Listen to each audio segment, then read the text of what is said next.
Assalamualaikum warahmatullahi wabarakatuh. Para mahasiswa sekalian, selamat bertemu kembali dalam materi hukum acara Mahkamah Konstitusi. Nah, pada kesempatan ini kita akan mengambil tema tentang beban pembuktian dan alat bukti pada persidangan di uh, peradilan Mahkamah Konstitusi. Ya, untuk mengambilnya kita mulai pada slide berikut. Ya, kita berbicara mengenai pembuktian. Nah, mengenai pembuktian ini secara umum terdapat beberapa teori pembuktian. Ya. Nah, beberapa teori pembuktian ini terkait dengan beban pembuktian dalam proses peradilan. Antara lain teori afirmatif, teori hak, teori hukum objektif, teori kepatutan, dan teori peradilan. Ya. Teori pembebanan berdasarkan kaidah yang bersangkutan. Nah, teori afirmatif adalah teori yang menyatakan bahwa beban pembuktian dibebankan kepada pihak yang mendalilkan sesuatu, bukan kepada pihak yang mengingkari atau membantah suatu pembuktian. Dalam hal ini maksudkan adalah pembuktian negatif. Pembuktian secara negatif harus dihindarkan karena dipandang tidak adil berdasarkan asumsi bahwa dalam hukum yang diberikan bukti khusus adalah terhadap suatu hak atau peristiwa, bukan terhadap tidak adanya hak atau peristiwa. Ya. Jadi bukan pihak yang membantah yang harus membuktikan, tapi pihak yang mendalilkan, begitu. Jadi itulah yang dimaksud teori afirmatif dalam beban pembuktian di Mahkamah Konstitusi. Kemudian teori hak pada hakikatnya sama dengan teori afirmatif. Nah, yaitu siapa yang mengemukakan suatu hak harus membuktikan hak tersebut. Namun teori ini hanya terkait dengan adanya suatu hak, bukan peristiwa atau keadaan tertentu. Nah, teori hukum objektif menyatakan bahwa pihak yang mendalilkan adanya norma hukum tertentu harus membuktikan adanya hukum objektif yang menjadi dasar dasar norma hukum tersebut. Dalam pengujian undang-undang misalnya, pihak yang menyatakan haknya telah dilanggar oleh suatu undang-undang harus membuktikan adanya aturan hukum positif yang secara objektif mengakibatkan haknya dilanggar, begitu. Ya. Jadi ketika kita mengaku bahwa hak kita dilanggar atas adanya norma atau undang-undang secara keseluruhan, kita harus membuktikan di mana pada bagian mana undang-undang dimaksud yang telah melanggar hak-hak kita, begitu. Ya, demikian. Kemudian tentang teori kepatutan. Teori kepatutan menyatakan bahwa beban pembuktian diberikan kepada pihak yang lebih ringan untuk membuktikannya. Namun kelemahan teori ini adalah tidak mudah untuk menentukan secara pasti pihak mana yang dianggap paling ringan memikul beban pembuktian. Ya. Sedangkan teori pembebanan berdasarkan sifatnya, ya,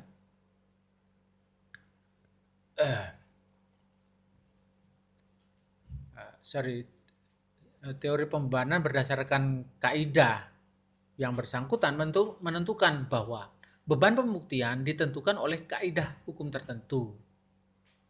Dalam hukum acara memang terdapat ketentuan undang-undang tertentu yang mengatur siapa yang harus membuktikan. Namun ada pula tidak menentukan. Di antara berbagai teori yang kita nyatakan tadi, tentu masing-masing memiliki kelebihan dan kelemahan dan tidak ada satupun yang sesuai untuk semua perkara. Oleh karena itu harus dilihat karakteristik perkara atau kasus kasusnya. Dalam artian kasus per kasus. Di dalam Undang-Undang Mahkamah Konstitusi tidak ditentukan secara khusus tentang beban pembuktian ini. Berikut. Perkara konstitusi sekurang-kurangnya 2 alat bukti. Ya, jadi ada 2 alat bukti. Jadi Undang-Undang Mahkamah Konstitusi hanya menentukan bahwa untuk memutus perkara konstitusi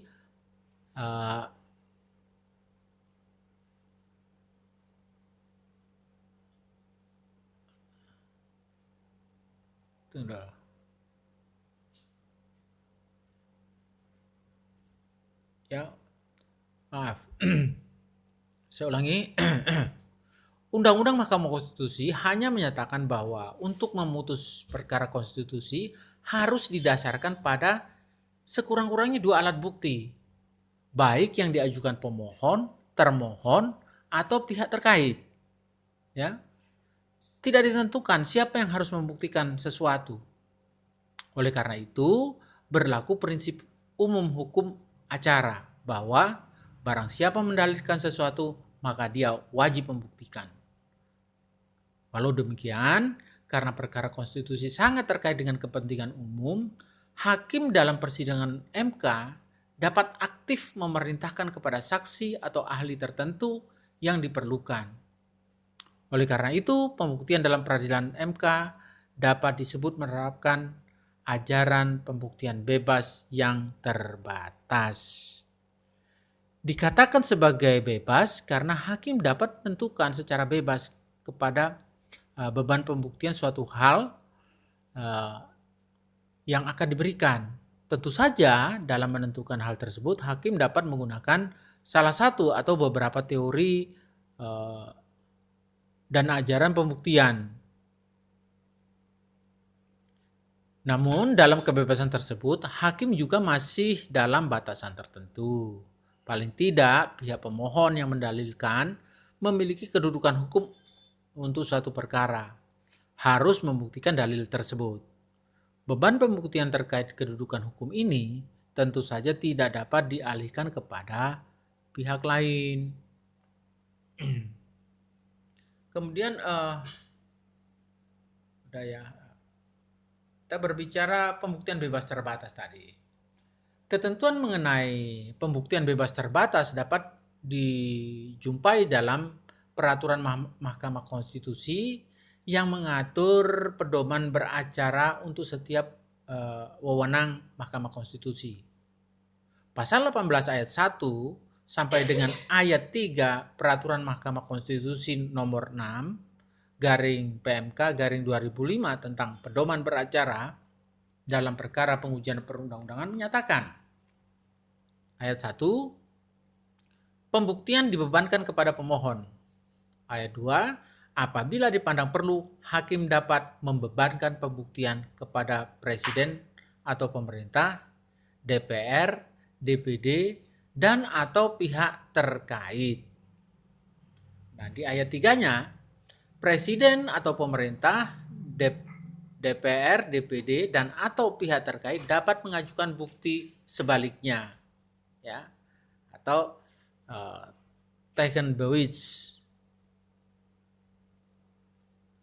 Nah, kemudian sengketa kewenangan antar lembaga negara.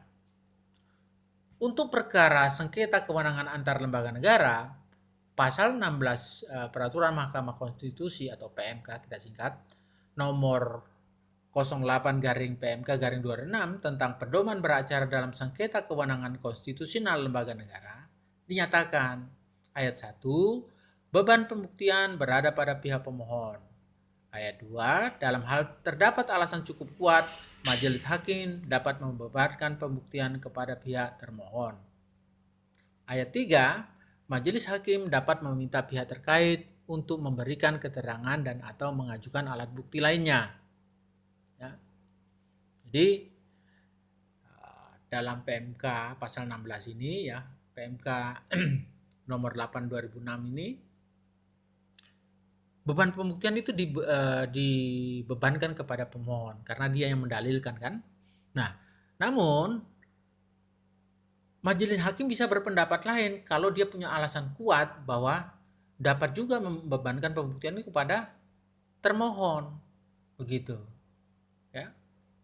Atau juga sebagaimana ketentuan ayat 3 itu bisa juga meminta pihak terkait memberikan keterangan, ya, atau mengajukan alat bukti yang lain. Ya. Dan berikut, perkara perselisihan hasil pemilu. Nah, untuk perkara perselisihan hasil pemilu, ya, ini setiap pihak diberi kesempatan untuk melakukan pembuktian apa yang didalilkan. Namun untuk kepentingan pembuktian, MK dapat memanggil KPU provinsi, kabupaten, dan atau kota, ya, untuk hadir dan memberikan keterangan dalam persidangan. Sedang pembuktian perkara impeachment, ya, impeachment presiden dibebankan kepada DPR sebagai pihak yang mengajukan pendapat, dan presiden dan atau wakil presiden berhak memberikan bantahan terhadap alat bukti DPR serta mengajukan alat bukti sendiri, gitu, ya. Itu terkait perselisihan hasil pemilu, baik pemilu legislatif maupun pemilu presiden, gitu, ya. Kemudian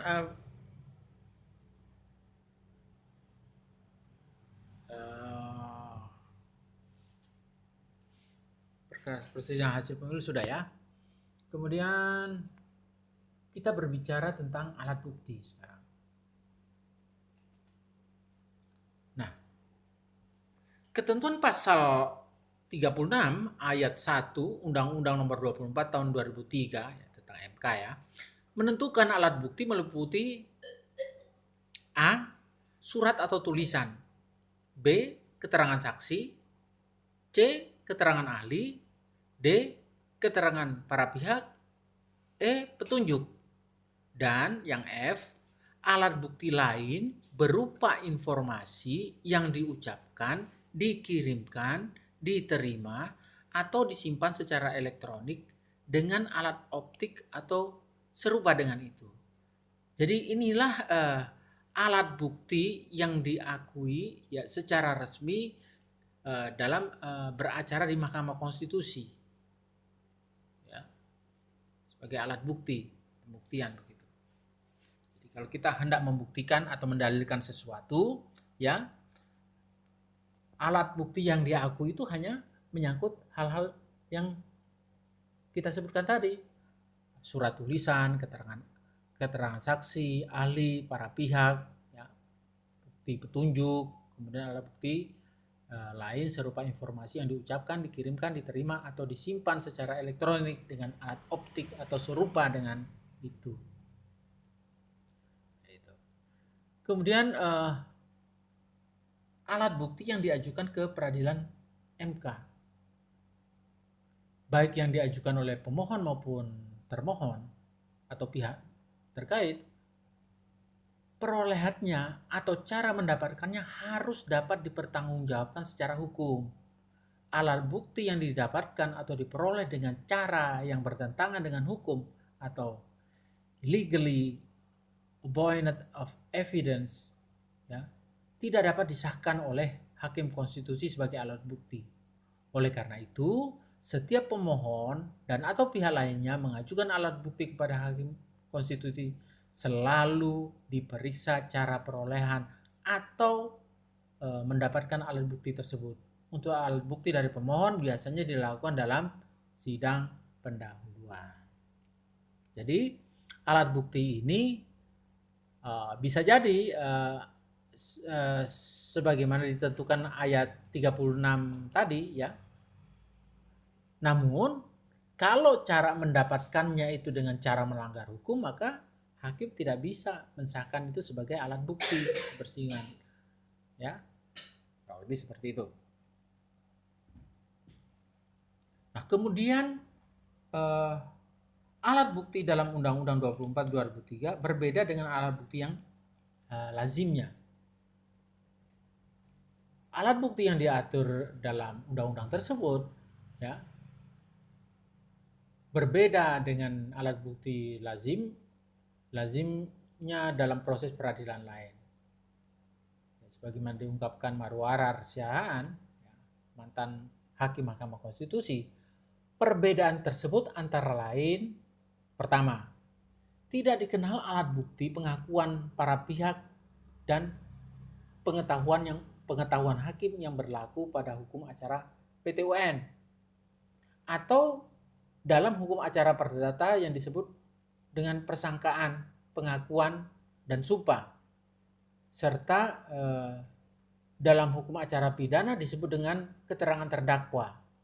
Pengakuan pihak yang berperkara dipandang tidak relevan dalam hukum acara konstitusi karena hal itu tidak menghilangkan kewajiban hakim konstitusi dalam hal ini mencari kebenaran, mengingat perkara yang sedang diperiksa dan akan diputus terkait dengan kepentingan umum dan akan mengikat semua warga negara, bukan hanya pihak yang berperkara. Kemudian pengetahuan hakim yang memengaruhi pemeriksaan. Di samping hal-hal yang disebutkan tadi, ada pula hal yang tidak termasuk dalam alat bukti, namun dalam proses perkara ternyata memengaruhi pemeriksaan. Apa itu? Ya, ini yang dimaksud adalah pengetahuan hakim. Hal ini terjadi terutama dalam perkara pengujian undang-undang, di mana salah satu metode yang dapat digunakan untuk mengetahui makna ketentuan dalam konstitusi adalah dengan mencari maksud dari pembentuk undang-undang dasar atau original intent.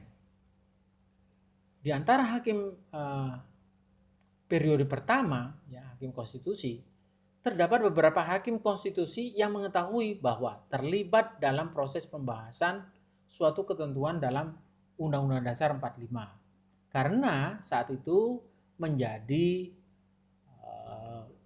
anggota panitia ad hoc Badan Pekerja Majelis Permusyawaratan Rakyat yang merumuskan perubahan Undang-Undang Dasar 45. Bahkan pengetahuan hakim konstitusi dimaksud lebih dalam dan tidak terekam dengan baik dalam risalah rapat perubahan Undang-Undang Dasar 45. Ya.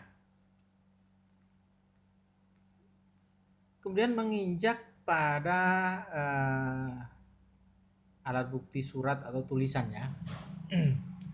Jadi secara umum alat bukti tertulis, ya, pada umumnya berupa tulisan yang dimaksud sebagai bukti atas suatu transaksi yang dilakukan atau surat dan jenis tulisan yang dapat dijadikan dalam proses pembuktian seperti surat menyurat, kwitansi, dan catatan-catatan. Selain itu juga dikenal adanya akta sebagai tulisan yang sengaja dibuat untuk membuktikan suatu peristiwa dan ditandatangani.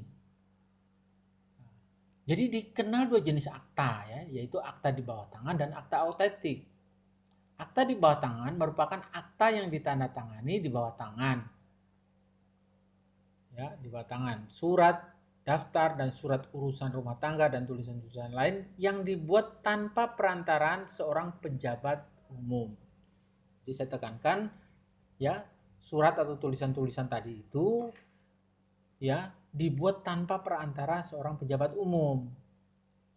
Nah, kalau akta otentik, ya, adalah akta yang dibuat dalam bentuk yang ditentukan oleh undang-undang, ya, oleh atau di hadapan pejabat umum yang berwenang untuk itu di tempat akta itu dibuat.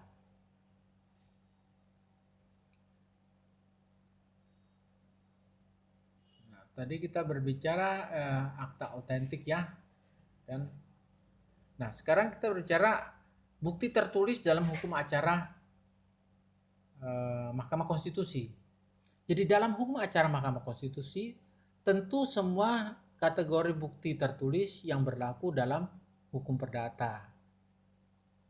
Ya, di samping hukum perdata sudah barang tentu pidana maupun tata usaha negara juga berlaku. bahkan lebih luas sesuai dengan jenis perkara yang ditangani.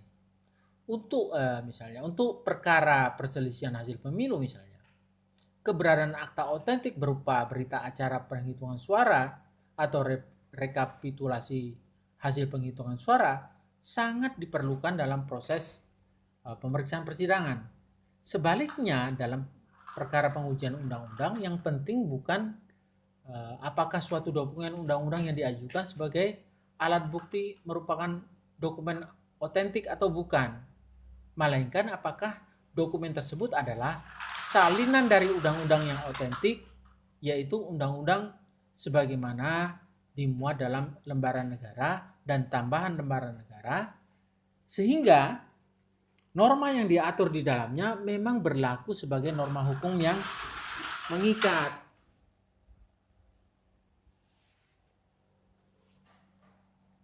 Ya, baik, lanjut. Keterangan saksi. Pengertian keterangan saksi adalah keterangan yang diberikan oleh seseorang yang mengetahui, melihat, merasakan, atau bahkan mengalami sendiri suatu peristiwa yang terkait dengan perkara yang diperiksa oleh majelis hakim. Kemudian ya itulah yang dimaksud dengan keterangan saksi. Kemudian keterangan saksi dalam persidangan perkara konstitusi. Jadi berdasarkan pengertian tadi, maka keterangan saksi diperlukan untuk mengetahui kebenaran tentang suatu fakta. Dalam persidangan perkara konstitusi, keterangan saksi diperlukan dalam proporsi yang berbeda-beda sesuai dengan jenis perkara yang ditangani. Jadi dalam perkara konstitusi itu kan ada sengketa perundang-undangan, ada sengketa kewenangan antar lembaga negara, ya, sengketa hasil pemilu dan lain sebagainya sesuai kewenangan Mahkamah Konstitusi. Kemudian keterangan saksi dalam perkara pengujian undang-undang. Dalam perkara pengujian undang-undang misalnya, keterangan saksi pada umumnya diperlukan dalam hal membuktikan legal standing atau kedudukan hukum pemohon, ya, yaitu terkait dengan telah adanya peristiwa sebagai bentuk kerugian hak dan atau kewenangan yang dimohonkan karena adanya ketentuan undang-undang yang dimohonkan. Sedang pembuktian tentang apakah ketentuan undang-undang tersebut bertentangan dengan UUD 45 lebih berdasarkan pada argumentasi hukum. Pada sisi lain, untuk perkara impeachment atau pemakzulan presiden dan atau wakil presiden, keterangan saksi diperlukan dalam pokok perkara untuk membuktikan apakah presiden dan atau wakil presiden telah melakukan suatu pelanggaran hukum yang dapat menjadi dasar pemakzulan sebagaimana diatur dalam Undang-Undang Dasar 45. Nah, kemudian keterangan saksi juga harus didukung alat bukti lain. Jadi dalam proses peradilan Mahkamah Konstitusi, keterangan saksi tentu juga harus didukung dengan alat bukti lain. Dan hal ini juga berlaku prinsip satu saksi bukan saksi. Atau istilahnya adagium unus testis nullus testis, ya, satu saksi bukan saksi. Walaupun demikian, keterangan seorang saksi tentu dapat digunakan untuk mendukung suatu peristiwa jika sesuai dengan alat bukti yang lain. Ya. Baik. Kemudian keterangan ahli. Pengertian keterangan ahli. Keterangan ahli adalah pendapat yang disampaikan seseorang di bawah sumpah dalam pemeriksaan persidangan mengenai suatu hal terkait dengan perkara yang diperiksa sesuai dengan keahlian berdasarkan pengetahuan dan pengalaman yang dimiliki.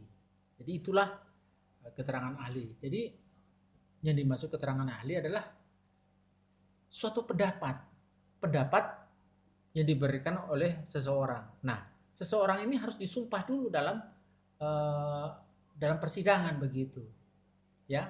Nah, pendapatnya ini terkait suatu perkara yang sedang diperiksa tersebut. begitu ya. Nah, keterangannya itu, keterangan dari seseorang yang disumpah tadi itu berdasarkan keahlian yang dimiliki. Jadi berbeda dengan saksi tadi, berdasarkan apa yang dia lihat, dia rasakan, yang dia alami sendiri. Tapi kalau ini dia pengetahuan, ya, pengetahuan dia serta pengalaman yang dia miliki. Kemudian keterangan ahli berbeda dengan keterangan saksi seperti yang saya sebutkan tadi ya, gitu. Jadi keterangan saksi ini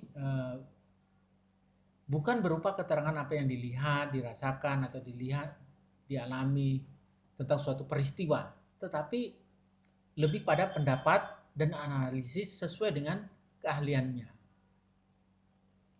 Keterangan ahli dapat secara lisan dan atau secara tertulis. Jadi keterangan ahli dapat disampaikan secara lisan dan tertulis, ya, akan menjadi bahan masukan pertimbangan bagi hakim konstitusi dalam memutus perkara.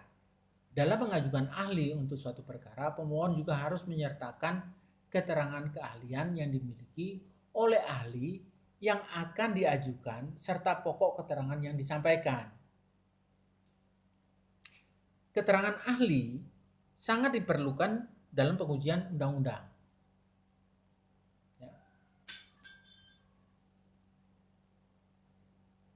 Karena lebih mengedepankan argumentasi dalam memutus perkara. Selain itu, luasnya cakupan substansi undang-undang yang diuji juga mengharuskan hakim memperoleh keterangan ahli yang cukup untuk memutus suatu perkara pengujian undang-undang. Di samping ahli yang diajukan oleh pemohon, ya, pihak terkait pembentuk undang-undang dan pihak terkait lain juga dapat mengajukan ahli dan saksi agar keterangan yang disampaikan dalam persidangan berimbang. Bahkan hakim dapat memanggil ahli lain jika diperlukan untuk didengar keterangannya.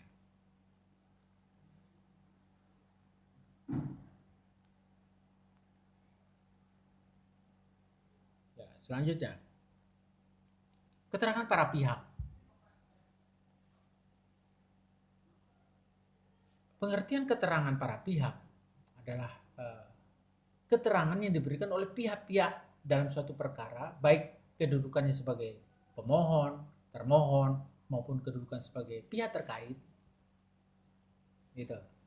Jadi alat bukti keterangan pihak terkait itu adalah keterangan yang diberikan oleh mereka yang terlibat dalam pemeriksaan persidangan itu, baik dia kedudukan hukum legal standingnya sebagai pemohon, termohon, atau pihak yang terkait ya dalam perkara tersebut. Nah, keterangan dimaksud dapat berupa keterangan dan tanggapan terhadap isi permohonan, baik berupa penegasan dalil-dalil, penolakan dalil-dalil yang dikemukakan, maupun berupa dukungan dengan argumentasi maupun data dan fakta. Keterangan para pihak diperlukan untuk mendapatkan keterangan yang komprehensif dan sebagai wujud dari peradilan yang fair, yang salah satunya harus memenuhi hak yang didengar secara berimbang, atau dalam adagium kita kenal audi et alteram partem, semua pihak didengar keterangannya. Gitu. Kemudian keterangan para pihak dalam sengketa kewenangan lembaga negara ya. Sudah. Keterangan para pihak dalam sengketa kewenangan lembaga negara adalah keterangan termohon dan pihak-pihak terkait baik terhadap dalil pemohon maupun tentang suatu fakta dan peristiwa yang terkait perkara tersebut. Misalnya dapat kita lihat dalam perkara sengketa kewenangan lembaga negara nomor 068 garing SKLN Saya ulangi, nomor 068/SKLN2/2004 mengenai sengketa kewenangan pemilihan anggota BPK.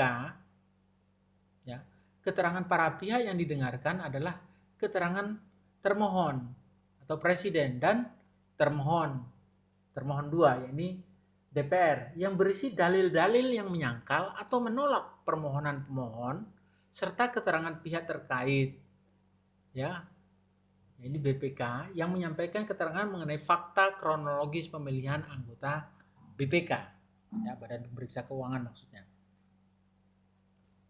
Selanjutnya, keterangan pihak terkait dalam perkara pengujian undang-undang. Ya. Keterangan pihak terkait dalam perkara pengujian undang-undang yang didengarkan adalah keterangan DPR dan pemerintah sebagai pembentuk undang-undang, di mana ini biasanya berisi penolakan terhadap dalil-dalil pemohon, walaupun tidak berkedudukan sebagai termohon. Selain itu, sering juga didengarkan keterangan pihak terkait lain, baik dari lembaga negara maupun dari organisasi masyarakat yang terkait dengan substansi undang-undang yang sedang diuji. Nah, contoh adalah perkara nomor 140/PPU Romawi 7/2009 mengenai pengujian Undang-Undang nomor 1/PNPS tahun 1965 tentang pencegahan penyalahgunaan dan atau penodaan agama misalnya. Di samping keterangan pihak terkait DPR dan pemerintah juga didengarkan keterangan pihak terkait organisasi Nahdlatul Ulama dan Majelis Ulama Indonesia yang pada prinsipnya menolak dalil-dalil pemohon dan mendukung dalil-dalil pihak terkait DPR dan pemerintah. Selain itu juga didengarkan keterangan pihak dari Komnas HAM yang mengemukakan data dan fakta tentang pelanggaran kebebasan beragama.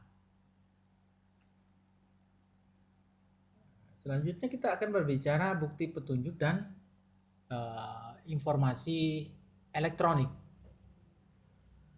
Pada bukti petunjuk, itu penjelasan pasal 36 ayat 1 ayat 1 huruf E Undang-Undang Nomor 24 2003 ya, tentang MK.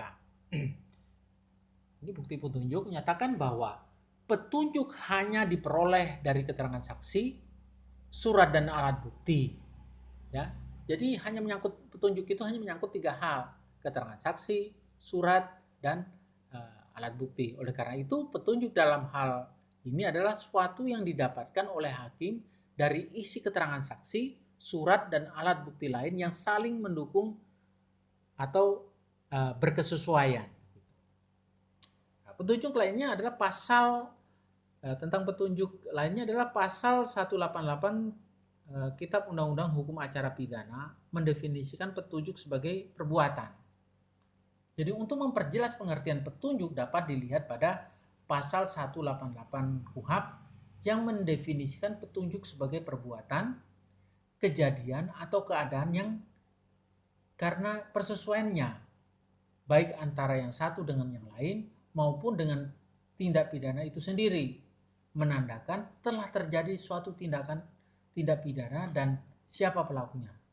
Dengan demikian, kekuatan petunjuk dilakukan oleh hakim serta pemerintah persidangan berdasarkan keyakinan hakim. Ya, itu bukti petunjuk. Nah, berbicara informasi elektronik yaitu ketentuan pasal 36 ayat 1 huruf F Undang-Undang Nomor 24 tahun 2003. Ketentuan tersebut menyatakan salah satu alat bukti adalah alat bukti lain yang berupa informasi yang diucapkan, dikirimkan, diterima atau disimpan secara elektronik. Ya, jadi informasi itu yang baik berupa ucapan ya, atau yang dikirimkan, diterima dan disimpan secara elektronik dengan alat optik atau yang serupa dengan itu. Jadi alat bukti dimaksud secara singkat dapat disebut sebagai informasi elektronik. Jadi dengan berangkat dari pasal 36 ayat 1 itu huruf ya, dalam huruf F ya Undang-Undang Nomor 24 Tahun 2003, maka penting bagi kita untuk memahami pengertian informasi elektronik. Jadi kalau kita salah memahami pengertian informasi elektronik, jadi kita juga akan salah menghasilkan alat bukti yang salah juga karena salah pemahaman begitu. Nah, di sini yang dimaksud dengan informasi elektronik adalah informasi yang diperoleh dari atau disimpan melalui atau disimpan dalam perangkat elektronik. Jadi dilihat dari perolehannya ya. Atau informasi bagaimana informasi itu disimpan ya, baik melalui atau disimpan melalui perangkat elektronik. Informasi ini dapat berupa surat atau bentuk tulisan lain ya, data komunikasi, angka-angka, suara, gambar, video, atau jenis informasi dan data lain. Perangkat elektronik yang digunakan dapat berupa laman atau website atau media perekam lain dalam berbagai bentuk, cakram padat, hard disk, flash disk, card, dan lain-lain. Jadi itu. Jadi itulah beban pembuktian dan alat bukti yang kita bahas dalam pertemuan kali ini. Untuk itu saya cukupkan saja pertemuan kita. Dengan akhir kata saya ucapkan sekian dan terima kasih.